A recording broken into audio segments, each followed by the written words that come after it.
Now, former Vice President Kamala Harris's fundraising events for the DNC have underperformed, according to Axios. Who would have thought? While the party is still recovering debts from her failed presidential campaign, Axios says that the total money raised from the events that she's been holding, that has been disappointing. Well, Hilary, I think we could have told them that. Yes, absolutely. And it is purported, Gabriella, that now the war chest, the Republican war chest, is about 300 million. And going into the midterms, the Democrats only have, are you ready? 13 million. Wow. So they're trying to, they've got a lot of catching up to. It's not even going to be a fair fight. And obviously, don't forget, it only came out after the campaign that all of these major stars that had spoken on her behalf for Kamala, they actually were paid. So they were just making money. I mean, if they really supported her or not. And so I think that's very shallow as well. Whereas, as we know, President Trump, or Donald Trump at the time, or former President Trump then, he had all these stars coming out of their own volition and their own will and donating their time. That's a vast difference, and a vast difference in commitment. Absolutely, and it's what's translate. I think people could see who was telling the truth, who was potentially paid to say a certain message. But Donald Trump has held a marathon cabinet meeting, went for 3 hours and 17 minutes. And during the meeting, RFK Jr. says that he believes the HHS believes that they have found interventions which caused a massive spike in autism in children. Just listen to this.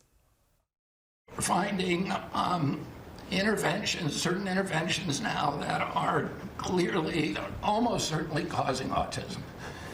And we're going to be able to address those in September. So there has to be something artificially causing this, meaning a drug or something. And I know you're looking very strongly at different things, and I hope you can come out with that as soon as possible. We will. So 1 in 10,000, and now it's 1 in 31 or 34 or 12 if it's a boy. Can you imagine that?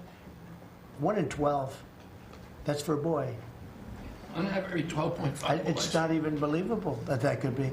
And that was 1 in 10,000 not so long ago. Hilary, this is something that RFK Jr. has been speaking about for a long time and promised that he'd be looking into. Yes, this is part of the MAHA movement, the Make America Healthy Again. And a few things here. One thing that's very interesting, actually, is Amish children, and those are the Mennonites that really do not participate in regular society. They don't eat junk food. They're not getting vaccines. They're eating literally off the land because they grow their own vegetables and fruits, etc. Do you know there are almost no instances of autism, no instances of cancer whatsoever? So we know it's something.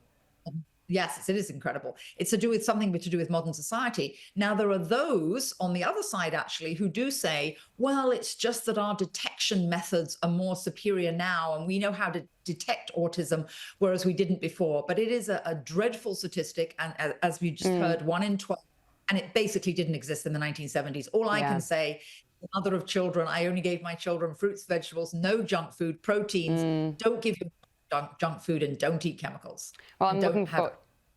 Yes, good advice, great parenting, and I'm looking forward to the findings that are going to be released in September. But Hilary, finally to the UK, 57% of Britons say that immigration is one of the most important issues facing the country. This is according to a YouGov poll. Also, 54% of Britons say that the recent protests outside hotels being used to house asylum seekers that we have been covering here on this program, that those protests are justified. This, of course, comes as Keir Starmer's government is facing an existential crisis over immigration. It loses the confidence of the people, clearly, including its own voters, over the out-of-control boat arrivals. Yes, since his administration has been in, two-tier Keir Starmer, 52,000 illegals have entered into the UK, Gabriella. Isn't that the equivalent of an invasion? And what I always say is, could you even contemplate all those that died defending the UK from the Nazis? What if we'd let the Nazis in and given them a free hotel and free food and free cell phones? I mean, that would have been incomprehensible. And then think about this. This is the absolutely dreadful policy they're talking about now because of the protests outside of these hotels, like Epping in Essex, where those mothers and they weren't organized, by the way, because going back to Soros here in the United States, I do think he's got a global reach. There are organized protesters over there as well. These mothers had local signs. But because of all the protests outside of the hotels, where it's obviously very concentrated in terms of illegals, the new government policy is called the scatter policy, where what they're doing is they're going to landlords in houses where they have apartments in like old big Victorian buildings and old houses, etc. And they're giving them 5 years rent, almost double what they would normally rent for, and paying for all the repairs. So landlords, people just like regular people, they need the money, they want the money. But this scatter principle, and at the same time, when you have 1.2 million in the UK waiting on the housing list, it is just unconscionable. Absolutely. Hilary Fordwich, President and founder of Strelmark, thank you so much for joining us. Absolutely, Gabriella, pleasure.